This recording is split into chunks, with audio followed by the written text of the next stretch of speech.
1. december priniesol veľmi pestré počasie. Na severe väčšinou snežilo, v južnej polovici pršalo, alebo to boli zmiešané zrážky. Dážď bolo lokálne aj mrznúci, takže nechýbala poľadovica a komplikácie na cestách. Dobrý večer. Počasie nad našou oblasťou ovplyvňuje rozsiahla oblasť nízkeho tlaku vzduchu, v ktorej sa vlní frontálna oblačnosť. Tá oddeľuje chladnejší vzduch na severe od teplejšieho na juhu, čo sa prejavilo aj u nás na spomínanom skupenstve zrážok. Súčasne sa nad Talianskom prehlbuje tlaková níž, ktorej stred sa premiestni nad západnú Ukrajinu a pod jej vplyvom zostaneme aj zajtra. Zajtrajšie teploty budú najmä na juhozápade a juhovýchode vyššie okolo 5 stupňov. Na ostatnom území bude od -2 do +3 stupňov. Na mnohých miestach rátajte s dažďom alebo zmiešanými na krajnom západe a severe so snehovými zrážkami. Vietor, ten začne postupne fúkať od severozápadu rýchlosťou do 35, v nárazoch na západe okolo 55 km za hodinu. Naďalej sú v platnosti výstrahy pred poľadovicou. V uvedených okresoch pozor na sneženie, platí aj výstraha na vietor na horách. No a hrozí aj tvorba snehových jazykov. Pred nami je zamračená a hmlistá noc. Na mnohých miestach bude pršať alebo to bude dážď so snehom. V severnej polovici a na krajnom západe očakávajte sneženie. Do rána sa ochladí na +2 až -3 stupne. 1. decembrová sobota bude väčšinou daždivá, na severe postupne so snežením. Fúkať bude studený severák, tak sa teplo oblečte.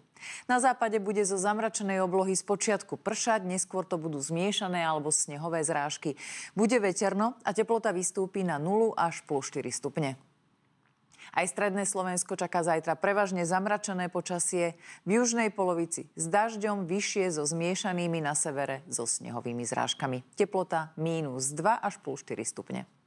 Na východe Slovenska bude zo zamračenej oblohy pršať, alebo to bude dážď so snehom. Na severe až k večeru očakávame postupne sneženie. Teplota 0 až 5 stupňov.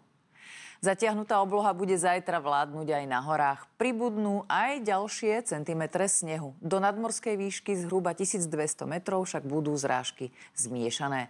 Vo výške 1500 metrov bude okolo 1 stupňa. Tlak vzduchu ten bude zajtra slabo klesať.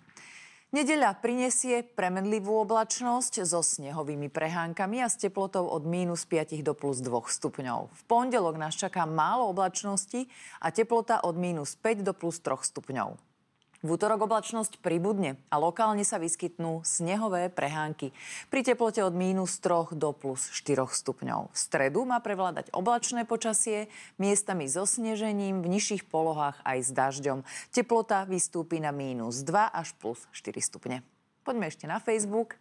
Jaroslav nám napísal, že v Trebišove nemali takúto snehovú nádielku už niekoľko rokov. To isté konštatovala aj Dida z Krupiny. Údajne ani tam už dávno nemali toľko snehu. Naopak, v Banskej Štiavnici sú na kopy snehu zvyknutí. V severnej polovici pribudne trochu snehu aj zajtra. Ja vám želám príjemný víkend.